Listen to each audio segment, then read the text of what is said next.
Okay, so jumping right into it, I'm going to give some loose comments about Jordan Peterson on some Q and A in Australia, and then I'm going to focus on some pure ideological and political and psychological features in general, because I do think that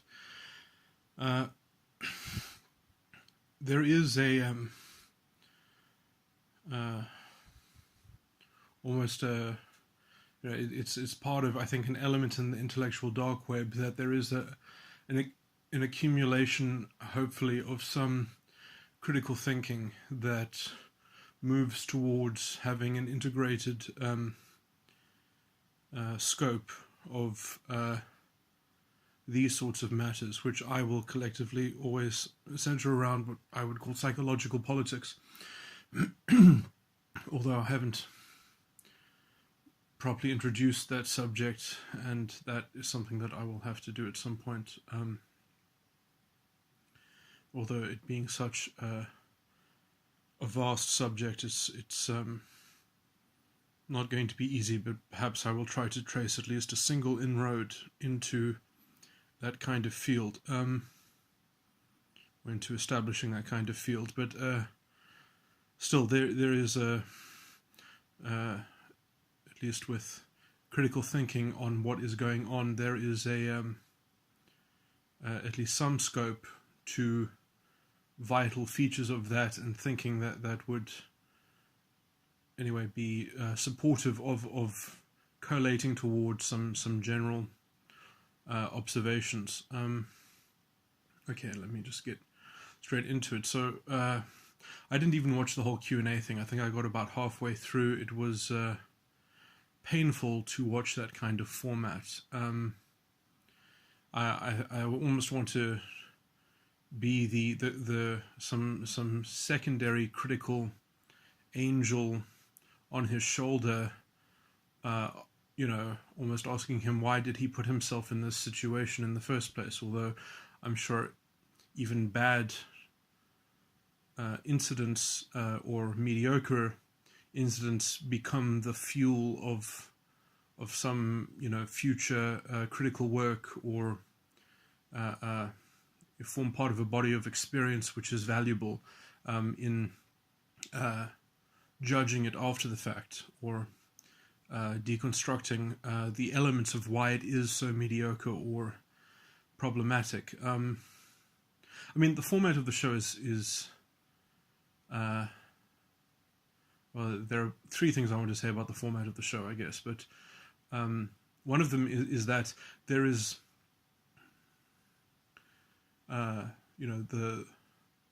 perhaps the host has some leeway, but in terms of the interference between the different people on the panel, there isn't enough time essentially to rebut each other and to dissect each other's positions.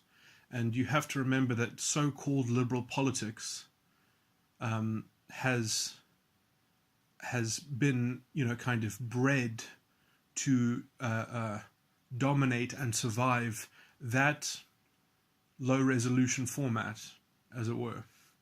That you can give your short talking points, and effectively you can get away with a lot of problems. There was someone who I'm not sure of their name, but they underwent a transition, and I think they've been in Australian politics for a long time. I think they mentioned that they transitioned 6 years ago or something like that, and they were, I mean, not to be ungenerous, but they were certainly appearing to be constructive and polite, and argue both sides a lot, and gave their perhaps genuine, or you would think that was their genuine point of view, but there was no avenue to actually pull apart the concessions that person, for example, was making for the other side, in sort of trying to absorb Jordan Peterson's position and school him. and also create what I consider very insidious arguments about everything as identity politics. That is something that triggers me especially. The idea that everything, whenever someone says that, they are in their political culture, they are fascistic. There is no one that utters that kind of sentiment that isn't essentially fascistic in their worldview. And I know they kept on citing some Kennedy, which I can only imagine that is where that what's the word, resonance sort of comes into it, with the kind of the fascistic values of having a kind of a pervasive culture that provides the kind of secular morality that fulfills the same function as a kind of traditional religion. That the state becomes the moral arbiter of society, which is very anti-libertarian, but now is so-called liberal. Anyway,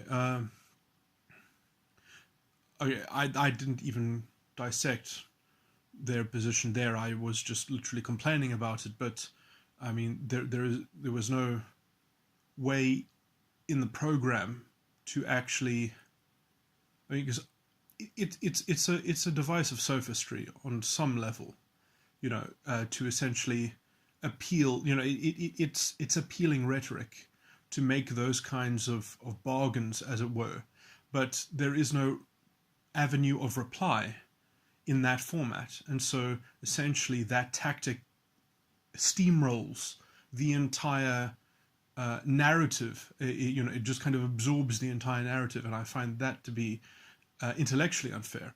To be fair, when you've got that much against you, the best thing, I believe it was Gore Fidel, I'm not sure, I'm very bad with remembering people's names, but he had a format, when intellectuals used to have their own TV shows and conduct a kind of a public square debate in a more thorough going at it. He would have a sit-down interview, and then he would bring up opponents to that person, and then he would even, try to steelman the arguments against, steelman all the critics of the intellectual, putting forth some kind of contribution, and thus actually move, let's say, the intellectual debate forward, or at least access to it in terms of the public access. Whereas, this Q and A Australian thing, it literally looks like a kangaroo court. That's what it looks like to me. It's almost the only, let's say, pushback or interference that happens is when the so-called liberal elements on the panel are interrupting other people, and if you're not willing to, let's say, put your hat in the ring of that kind of barbarity, and sort of virtue signal your self-righteousness in order to kind of make the format absorb your narrative, so the weakness of the format, I think, really shines through, and let's say almost that the format itself is what has bred the kind of ideological corruption that rises to the surface and ostensibly dominates the narrative in that format. And I think you saw, and it just looks like dirty tricks, essentially, so, and then I think there were so many examples of this meta theme that I keep on recurring, but there was a lady in the audience that asked Jordan Peterson a question, which was Jordan Peterson, pulled out the right red cards, it goes, he didn't say it, although this is somewhat implied, but it's very hard to actually get down to this. But, it is an unfair question. to essentially be vague in the syntax of a question, because so the what's it called, the moderator of the panel essentially reframed the question so that it would be put to Jordan Peterson to answer something, and so that the grammar of that question, the subject is let's say clear, that the let's say the general subject of that question, everyone knows what is being put to him, but because the syntax is not being authentically actually collated into a coherent syntax, it cannot be it cannot be properly deconstructed. So it's like, and this is especially problematic when you're dealing with the concept of collective responsibility, that if you're not very careful about the syntax of asking that particular about that particular subject, essentially you're asking an unfair question because it's so vague that you have to concede too much in order just to entertain, because essentially it matters very technically how that topic is being treated by the questioner, so that because the answer to a contrarian will obviously focus heavily on the treatment of such questions.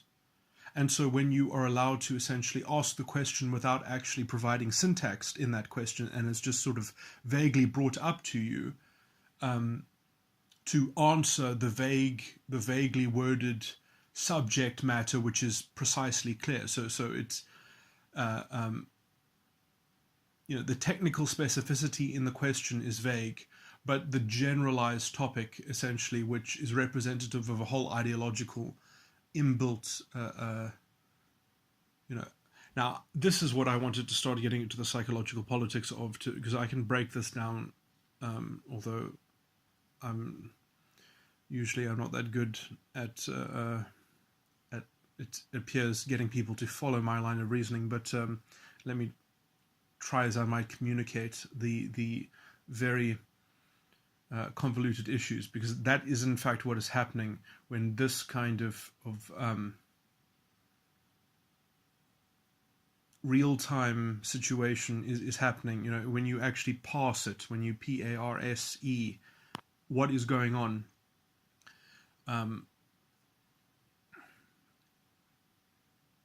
it has so I'm going to try and invent some loose jargon, I guess, to help people break down how the psychological politics and is working with the ideology here. And so the reason why people want to focus on this concept of collective responsibility, and why it is so noxious, and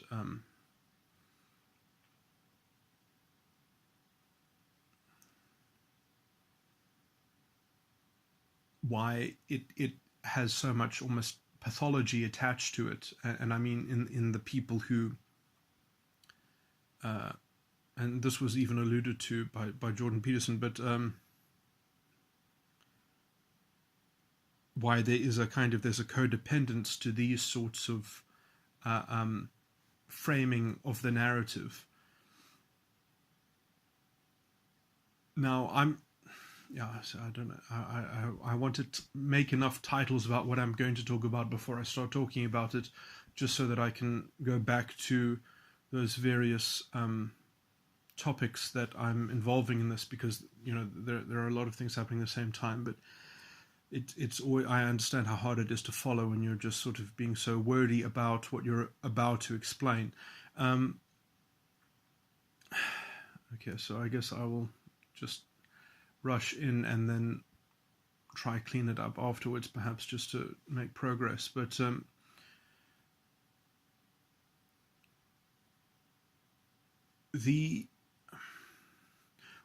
what is effectively happening is that there is a displacement of reality with the notion of sympathetic reality. And so there are a few problems with sympathetic reality, but when it's used to displace reality, is sympathetic reality is moralistically infused, as it were. It's moralistically charged, and it's very symbolic and abstract, and so you're dealing with identities, generally speaking, in terms of sympathetic reality. Sympathetic reality only supports identity agents or operatives or representatives or tokens. And so essentially it's very easy to slip into a sympathetic reality. All you have to do essentially is create a scapegoat, and then from that, let's say, sympathy extraction that you can expect from the world. So usually it has to be from someone who holds power, has to be the provider of the sympathetic reality, at least not directly, but ideologically has to be the source of the sympathetic reality. So there's a kind of ideological extraction of sympathetic reality from a scapegoat. Now, the appeal of sympathetic reality is that it cultivates a new kind of culture of codependency with the ideology, and it's very easy because then you can construct out of the material of the sympathetic reality,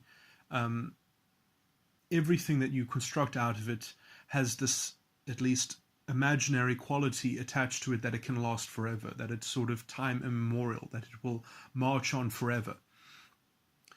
And so, it's the same kind of fascistic vision of the Reich that will last for 1,000 years. It's the same thing. It's also the same bastardized interpretation of Nietzsche that people extract from this. So the reason why I'm saying this is that okay, and I just want to point this out, that it is pernicious for the people who are adherents of this formula of narrative construction, because it incentivizes vulnerability and susceptibility. It encourages people essentially to be self-antagonists and to absorb abuse, essentially, and they will often craft narratives where they are abused. That is why there is so much false flagging. That is why so many so-called prominent people who are so-called liberal will, engineer racist stunts against them or something like that, because they need it to sustain the sympathetic reality. They need something to be outraged about. They need something because that's what is the linchpin in the sympathetic reality. Now, the sympathetic reality is like a house of cards. It has to keep on getting higher or it collapses. Another good analogy is it's like a fire. It has to grow or it dies. And fascists really do love burning things. There's a lot of that happens in my country, which is overtly political and just destabilizing. It is at its core malcontent, and it likes destroying things merely for the sake of creating a more desperate situation in which the ideological solution allows it. Basically, it expands the scope of a sympathetic reality. It extends the power and the reach of sympathetic reality. And so once enough of the population are true believers in living within this sympathetic reality, which, usually it's just about 20% of the population. When 20% of the population, because the percentage of the population that can be incepted into this kind of collective delusion, because it is a kind of group psychosis. It is a bit of Sam Vaknin talks about narcissism being a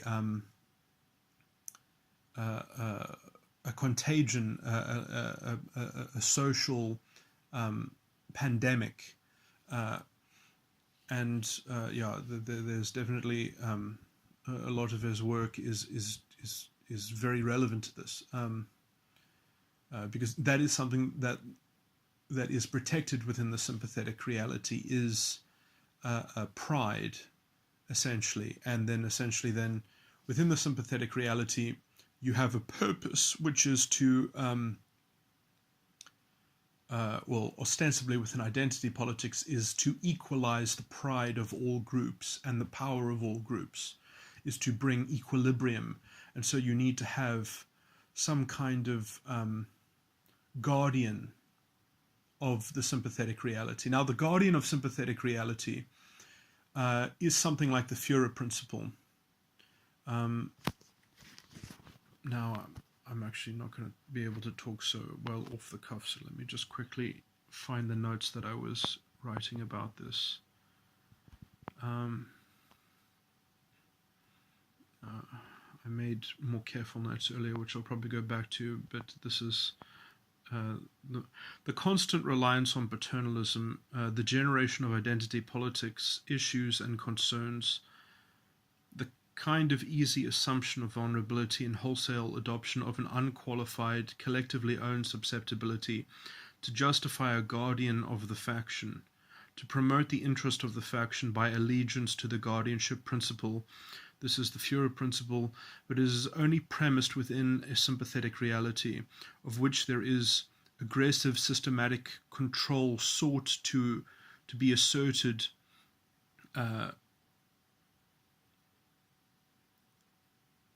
to make that sympathetic reality an orthodoxy, attacking all those who would undermine the guardianship solution or model, even though that model is so abstract and arbitrary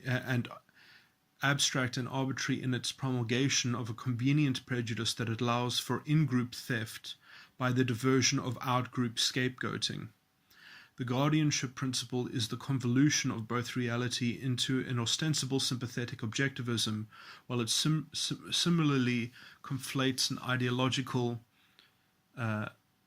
selective unaccountability in with an ideological matrix of symbolic justice. Symbolism in this sense, in a dangerous style that promotes self-antagonism, incentivizing the establishment of structural solutions made in the image of the ideological scapegoat.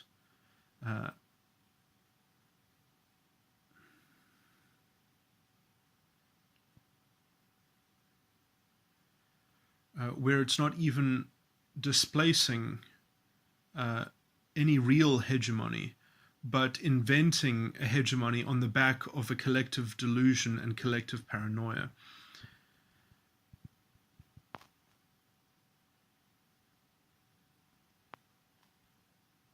And so I did want to get more into the issue of surrealism, because there is a lot of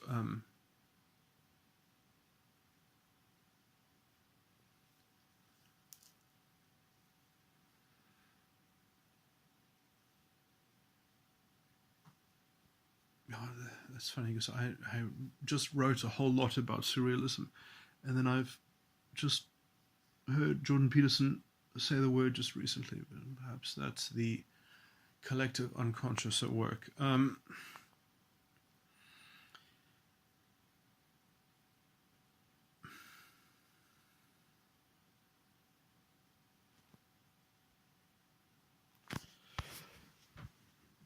Okay. Let me click myself back onto this topic. So,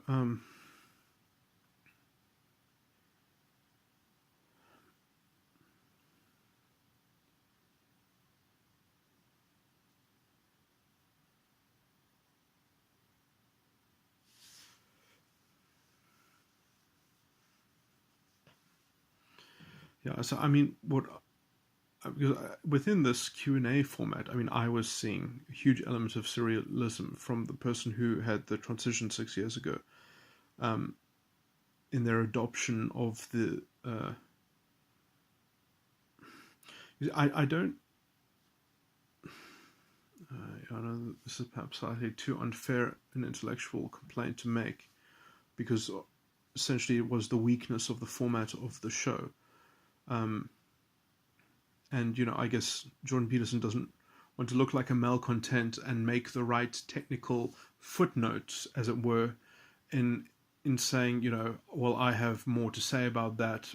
But, if you make those kinds of small comments in reply, it looks very weak, and there just isn't enough time anyway, being one among 5 other people and other people asking questions, and there's no second answer from the other people on the same question, and then an exchange resulting from that. So, the whole format is just incredibly thin. But what I was going to say about surrealism, in that the person who underwent transition 6 years ago, the Australian politician who was talking about Kennedy, I feel like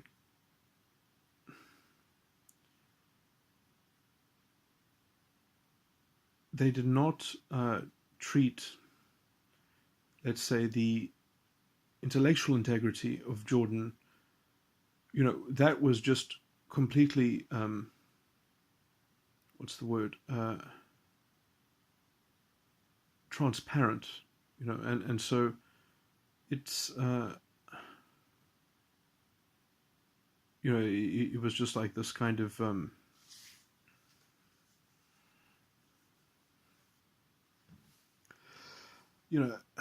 this is perhaps, as I say this, it's perhaps an unfair complaint to make, but I just felt that those comments, they should have implicitly had attached to them a right of reply, because Jordan Peterson was effectively, his position was being painted by somebody else and commented on by somebody else. And yet that was not a back and forth exchange or dialogue. And when that kind of thing goes silent, and I mean, obviously, I can understand Jordan Peterson's reluctance to get into the fray with these things, because you're just opening a can of worms. And and the kinds of, let's say, criticisms being leveled at him from all different, as I said, the whole liberal talking point formula of being able to condense and veil a whole lot of intrinsic political positions, and not make them, and not express them, or sort of admit to them, but just kind of presume them as being part of reality.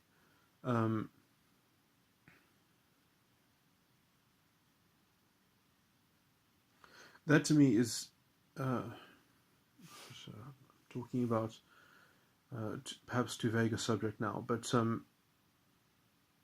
at least when you're in the fray, and you're not sort of being treated as a kind of separate entity, but other people are walking into your position and kind of reframing your position for you. That just requires a lot of time just to kind of neaten out that interference. And if you have to spend your time, having to kind of demarcate separate territories in a 1-minute format, it looks like a kangaroo court, as it were.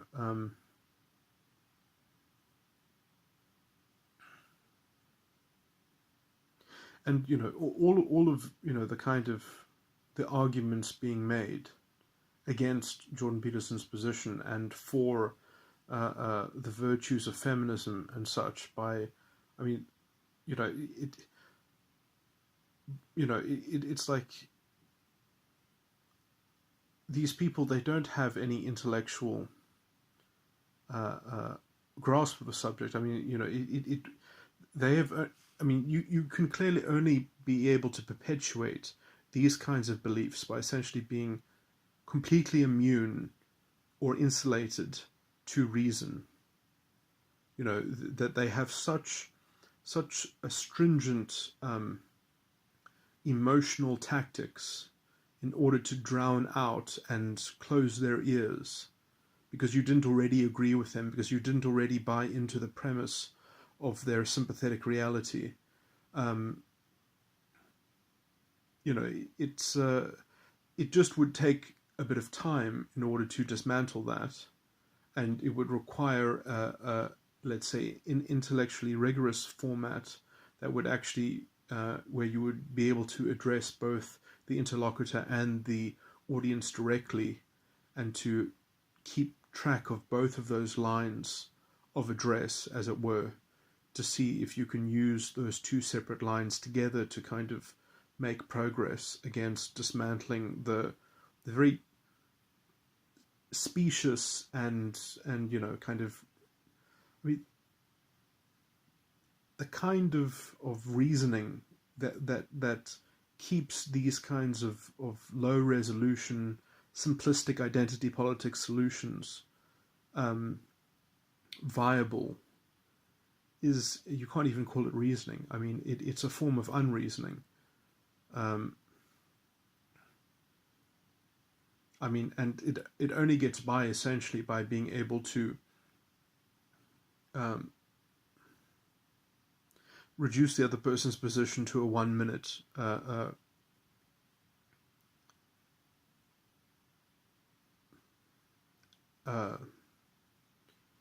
sound bite, and then essentially drown them out with enough interference and, kind of almost gainsaying, table thumping from different directions, that, essentially you just drown them out.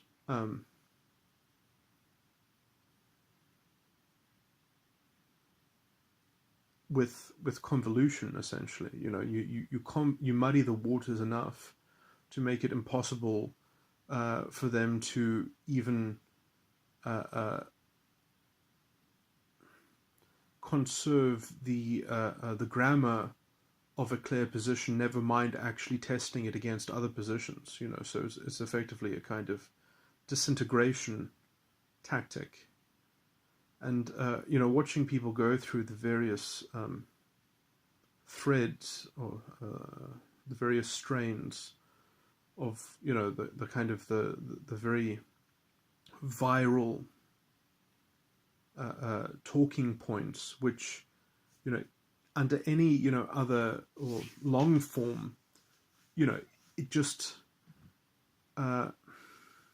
it would just take a bit of time to actually end up with a few basic questions that the other person would either have to kind of answer those questions and show how they can do so in any kind of coherent way, or how they can obviate those questions. They would have to say something that didn't sound completely disingenuous and intellectually vacuous. But they can't even get to that point. They're just on the point at which they're essentially throwing around emotionally charged stuff about female victims and people who are victims because of their gender. And so men are never hurt because of their gender. So they have to narrowly define the field in which you have authentic concern. If essentially they define and they label their way into sustaining their sympathetic reality. And this has been the work of all fascistic cultural values that have always had to walk the line of branding their ideology as democratic dicta, essentially. Um,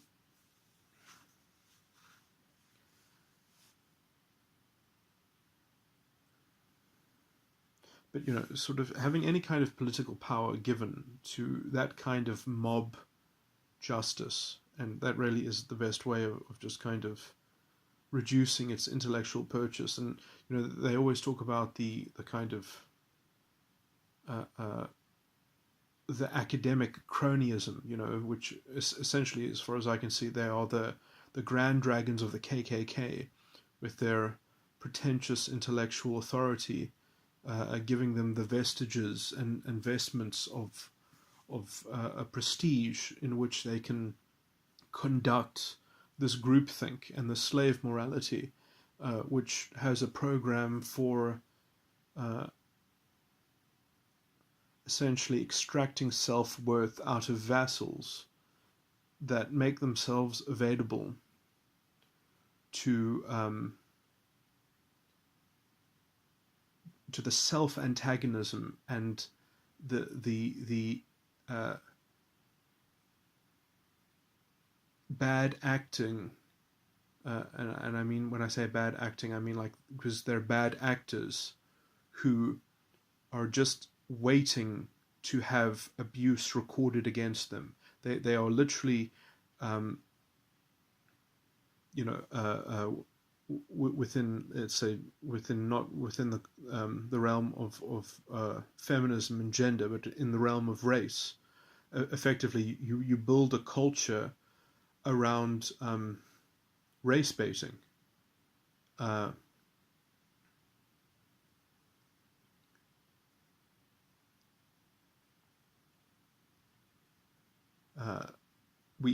At least we have a word for that.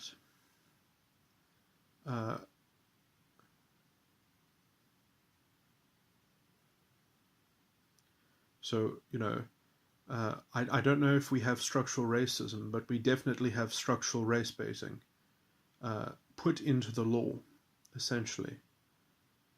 And, there is no way to challenge that orthodoxy of that dogma, that it's actually very harmful to everyone in the society. It's very it effectively creates a sabotaged culture and a sabotaged society that can only even make progress. Well, that isn't making progress, but the progress that it makes now is just the kind of the inflammation of identity consciousness, essentially. Because when you have that level of toxic labor restrictions and such, of quotas, of treating people like tokens, the only way that people can survive in that kind of system, and I'm talking about the average person, I'm not talking about someone who can think about this clearly enough in political terms, but the general tendency toward the average person would be to develop identity consciousness in order to validate how the culture is being run.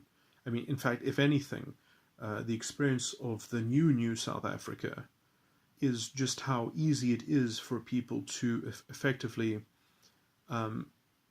rationalize apartheid thinking, because there is qualitatively no moral difference between what is happening in the new South Africa and what was happening under apartheid. It's just the reversed roles.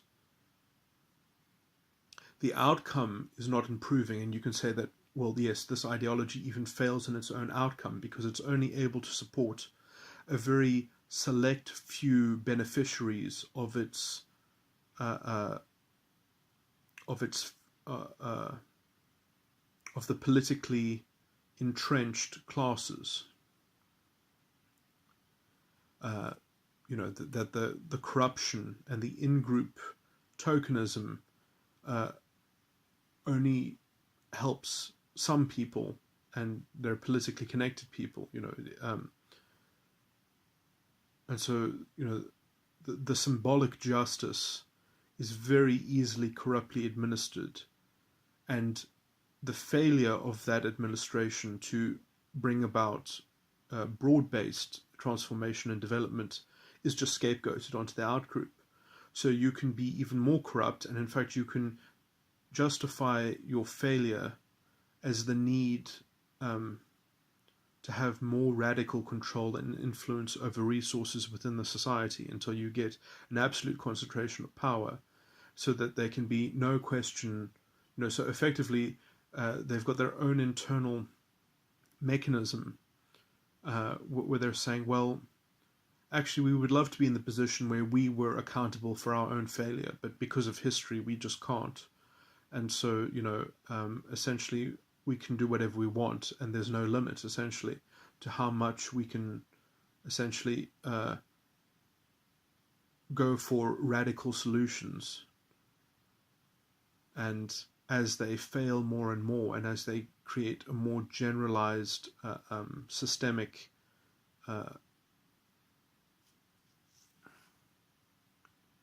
breakdown and destabilization,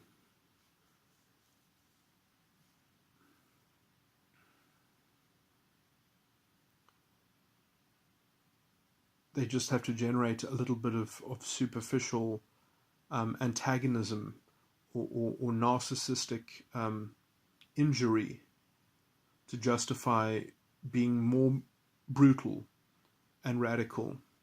And, essentially you can do this forever, and you can get away with any amount of corruption.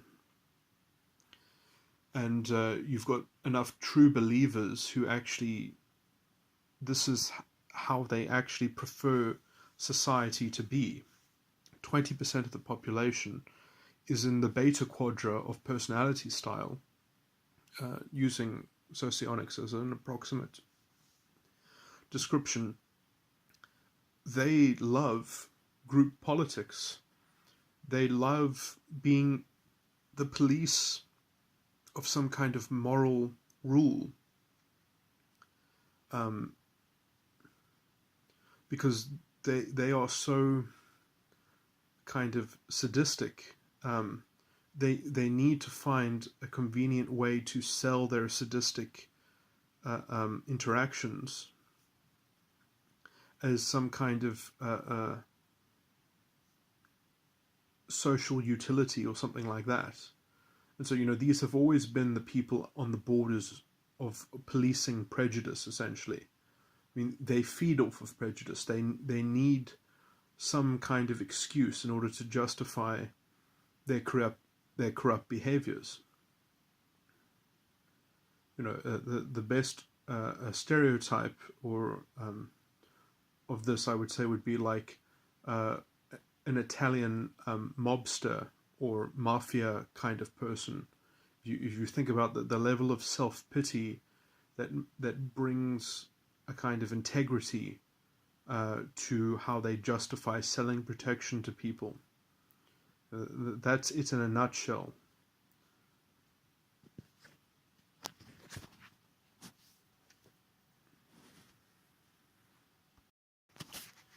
Yeah, I've kind of gone off the rails in this tangential rant, but we just go back to the topic of surrealism. So I think what people will find is when they have this sympathetic reality, but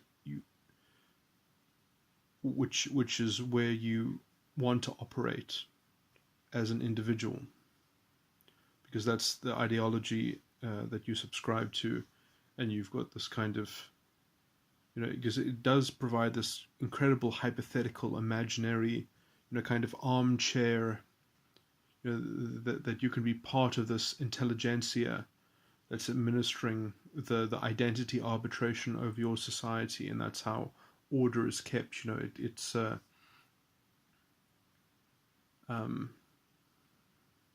which is essentially just an excuse for people to be able to kind of do some level of pillaging against the outgroup, against the scapegoat.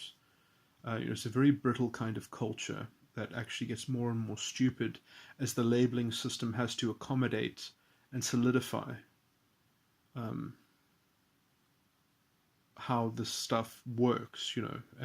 It doesn't work as an ongoing level of operation. It can, it's only viable when it is the underdog. When it actually takes over power, it degenerates very quickly. It spins out of control,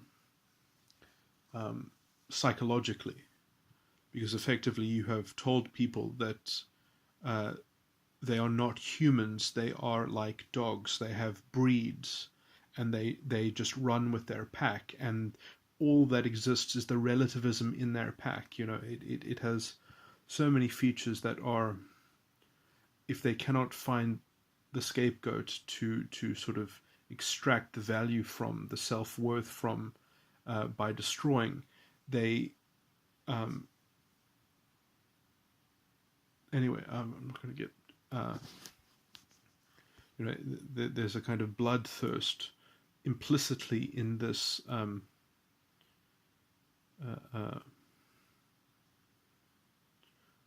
because one of the features of sympathetic reality is that it provides an objective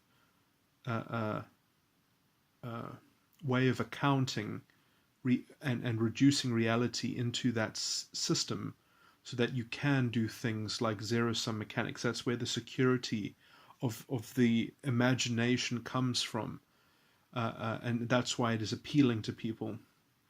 The problem is that even if you imagine all this stuff up, it's very useless, especially as an individual. It only becomes viable if you can get other people to go along with it, to create a kind of collective narcissism, let's just say, or a collective delusion. Wagner keeps on calling it narcissism, but I do think that it is slightly broader, and it has more to do. I would rather frame it as morality, as slave morality, in fact. But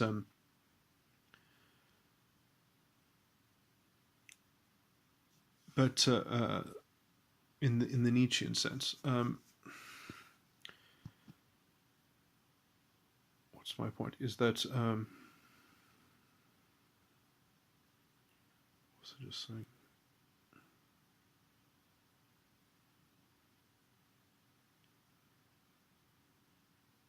The sympathetic reality.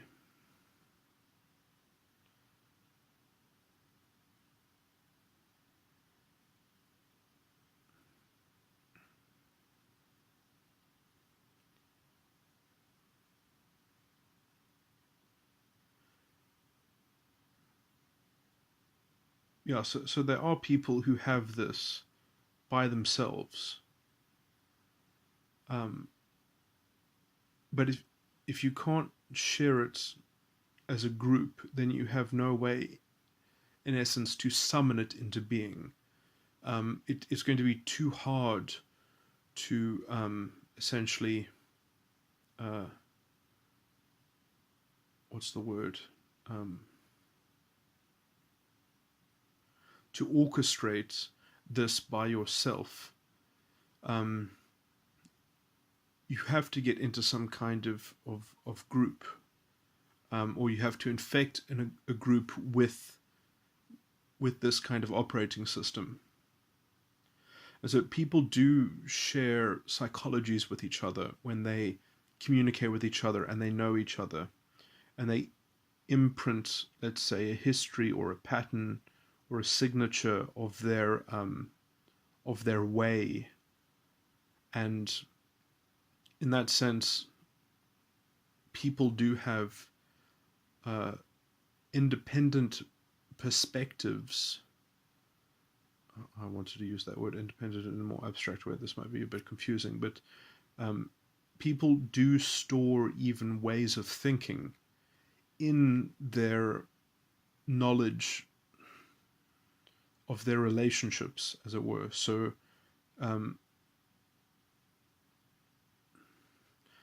knowing something about somebody else, knowing them personally, being able to imagine what they, how they are, their way of being, and your association with that way of being, let's say your level of complicity in their way, that is an avenue essentially for you to become connected to a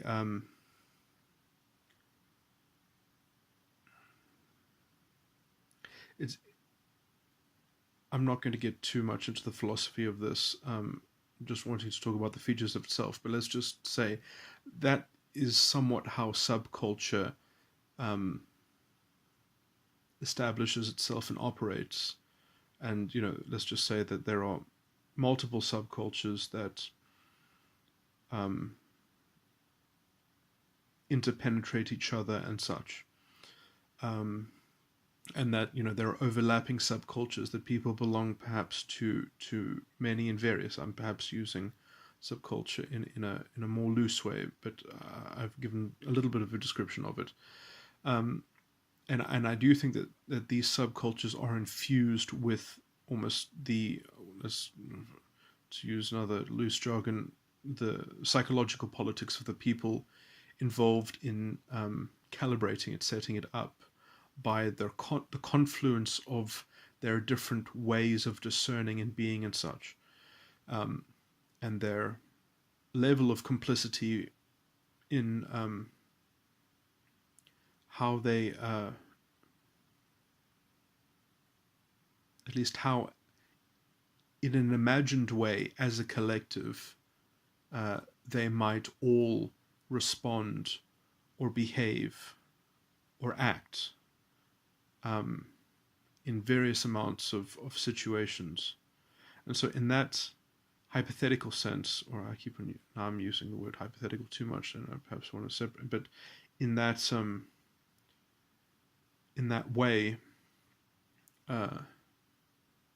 we can indirectly take on the traits of other people who we have some connection with and knowledge of, or some history or experience of. Now,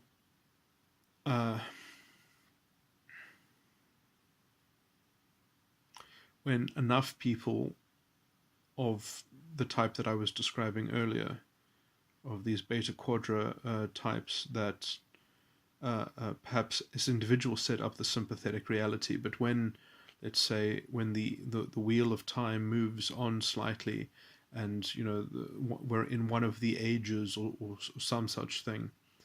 I can't remember what it was called, but the four cycles, or can't remember the name of the book, but it's it's somewhat like the concept. Good men create easy times create weak men create bad times create good men. It's something like that happens within culture. That's the basic concept. The more complicated concept is that if you can reduce, let's say, metaphysically, or the name of my system of psychology, which I haven't really published or really got a good representation of the field, I call it the metagram, and my metatype system, but which is a psychological typology, but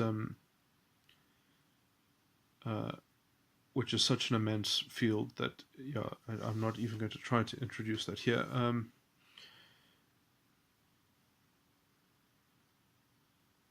My point is that there probably is something like, it's probably not fixed, because but I know that there was an ancient Sumerian book written about essentially psychological politics, I believe, and it talked about essentially how there are certain traits within cultures and societies, and effectively it was a study on probably the early city-states that those various states eventually amalgamated with each other, and how the gods of each city would kind of join and create a pantheon or new gods, or be combined together, or they would create pantheons and such. But then within that, there were also the leaders, or at least something like a priest class, would actually study culture and probably psychology, and work out that there is a hegemony of values, as it were. And if the wrong configuration gets into power culturally, it's not sustainable.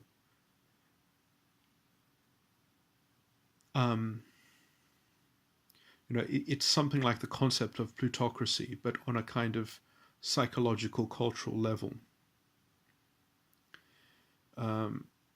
This phenomena has been spoken about as well. I believe, oh my word, why? It's so embarrassing not being able to remember her name. Paglia, is that how you pronounce her surname? Anyway, she's spoken on this as well, but the famous does she still call us? I don't think. Perhaps she's the old brand of feminist, but perhaps it would be better to call her a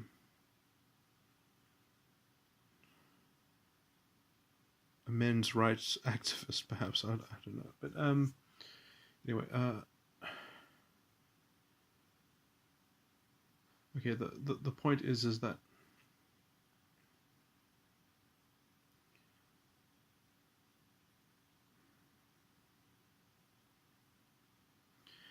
I'm just trying to think why I was explaining this. Is that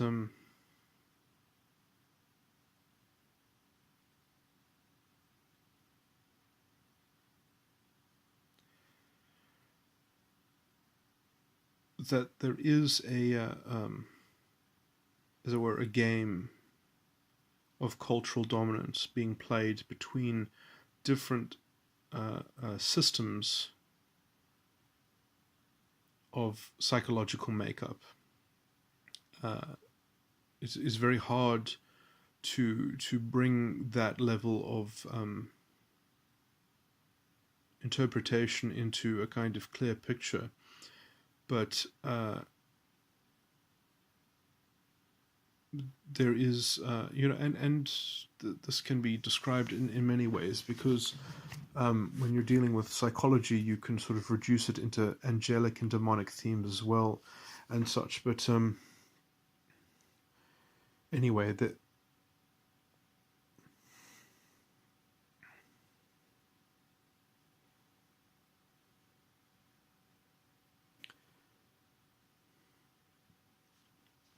it's okay. Let me just think. What was the point of bringing this up? Is just that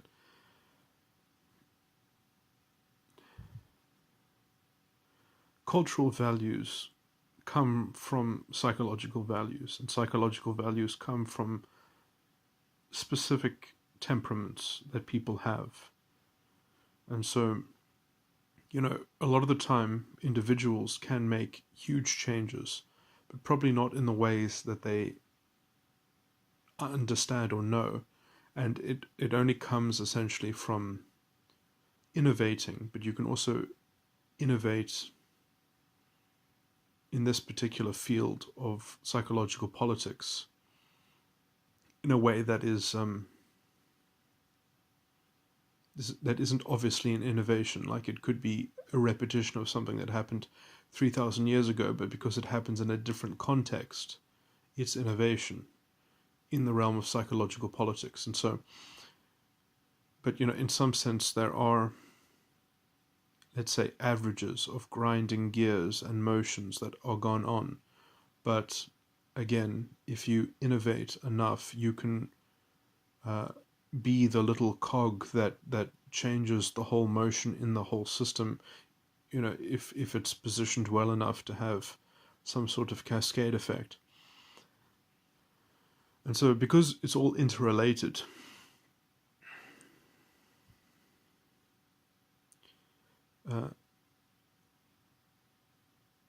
because, motions affect other motions, affect other motions.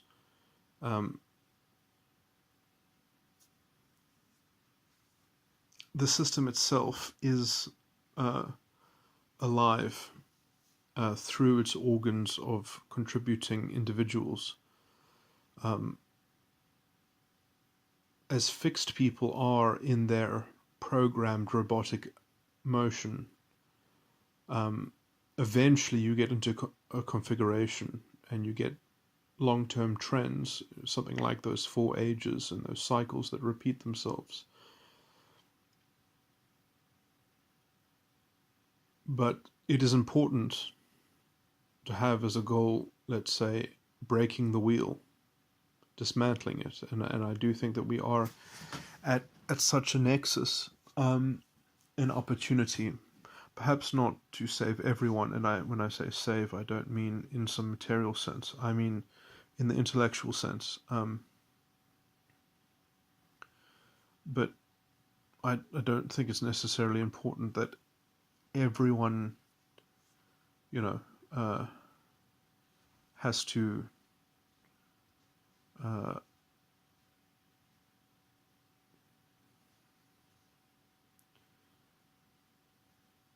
let's just say my vision of success is not necessarily, doesn't have to be universal. It's a qualitative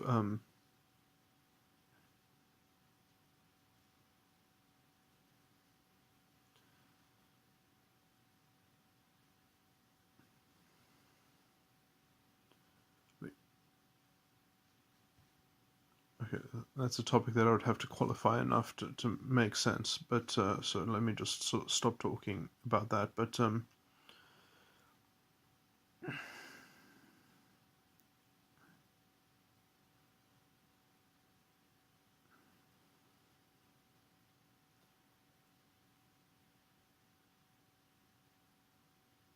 the importance of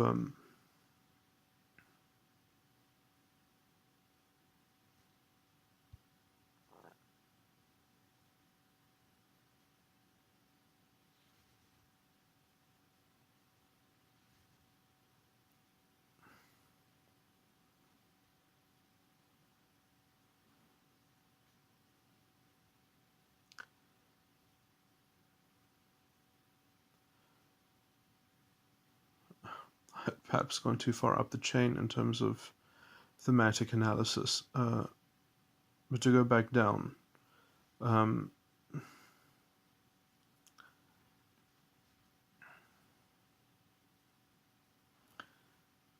how we resolve the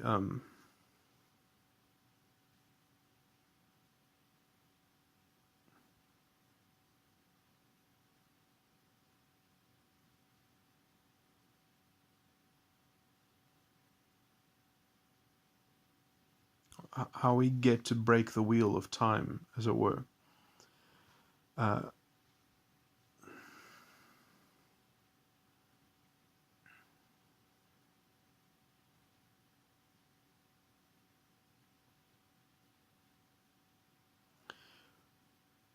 One of the most important elements, let's just say, is to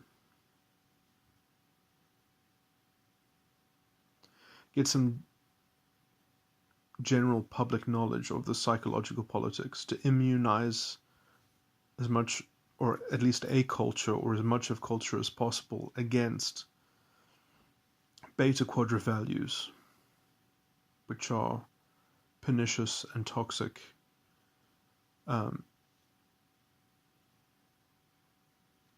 And I mean, a lot of that really just has to do with things that are already being developed, essentially, which is an updated communications medium, which is like the internet, YouTube, which is potentially under threat by the imposition and dogma of the beta quadra values, which is getting very upset if it isn't given its time to shine in the sun, and kind of have its day.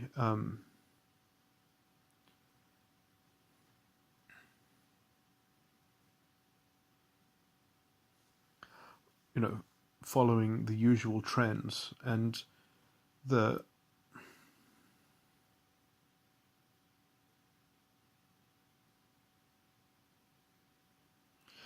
I could say that what we really have to do is understand,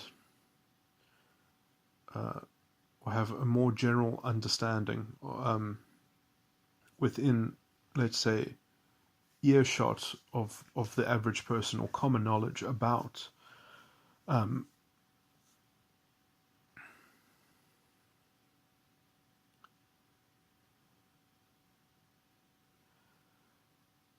mechanics like the narcissistic contagion, which Sam Vaknin talks about, but also the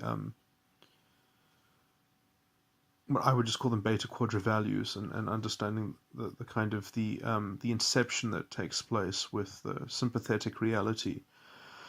That's, I wanted to get back to that. That when people have in their head the sympathetic reality, but then they don't have a space, the cultural space to deploy it in a particular incident that they're engaged in, what they will do is they will pepper the field with surrealism.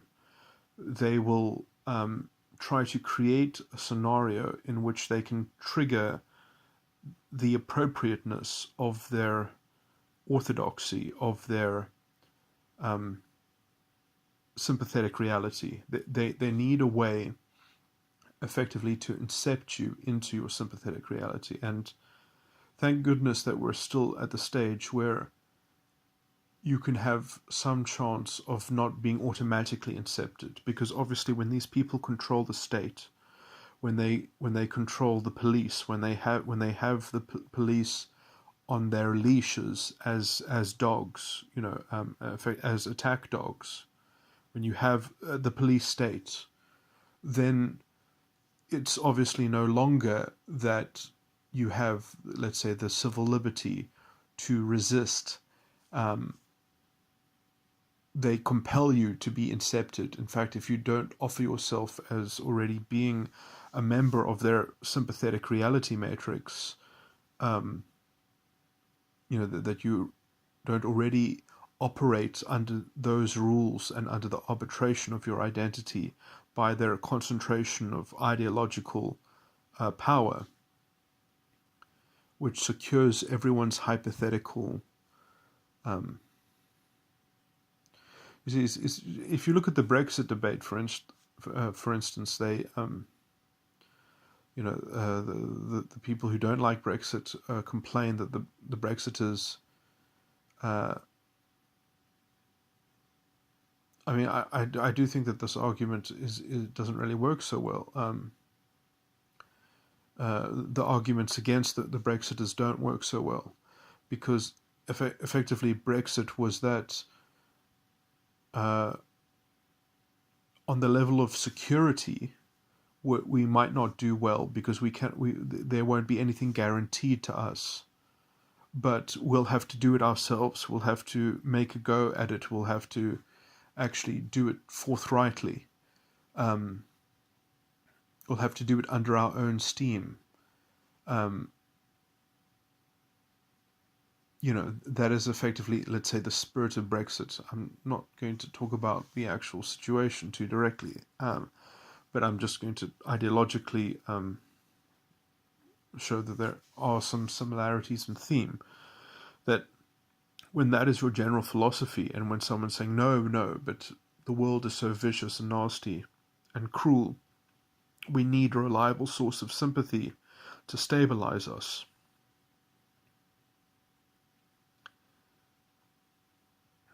We need a secure sympathy.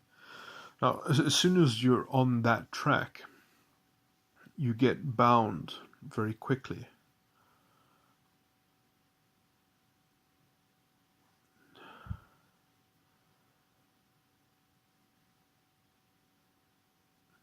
because that will have to be orchestrated by some kind of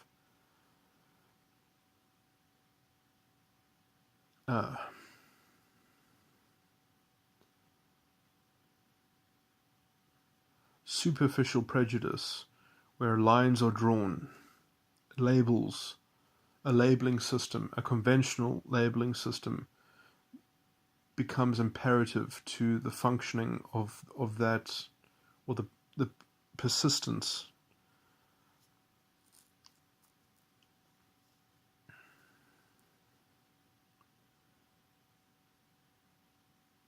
of that security. And when I say labeling, I mean that in distinction from the alternative, which would be not merely a labeling system, but actually, let's say, honest, clear, and open, accessible reasoning, which is capable of being re-reasoned and reasoned again or not and changed. You know, that you're giving up your ability to effectively operate independently. You know, so the concept of independence has to be, or independence itself has to be preserved in order to have the right of reasoning. Whereas the argument against that is that no, the stability and sympathy, the force of sympathy, and although when we do that, we can reason once to make that bargain and to be complicit, but then once you're hooked in, there's no more. That's the only reason. That has to be the resounding and ongoing reason to continue to go along with whatever the loss of independence leads to. And so that changing calculation only ever has one reason why you're still attached to it.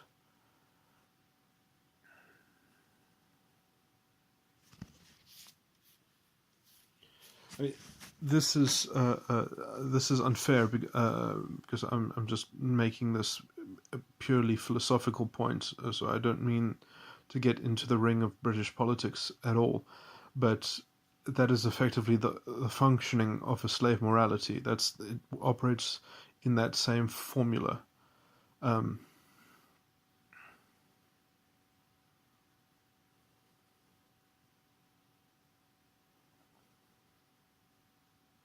Obviously, a sovereign country has the right to acquiesce its sovereignty, I suppose, if there is some measure or means by which it can reclaim that sovereignty, which obviously I would think by law, by international law, generally speaking, that would generally always be a thing.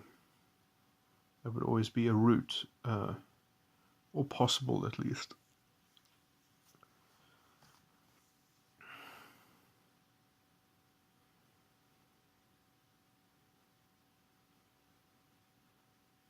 At least in as much as you're still dealing with nation states that haven't dissolved. But anyway, I'm not. It's a useless tangent. But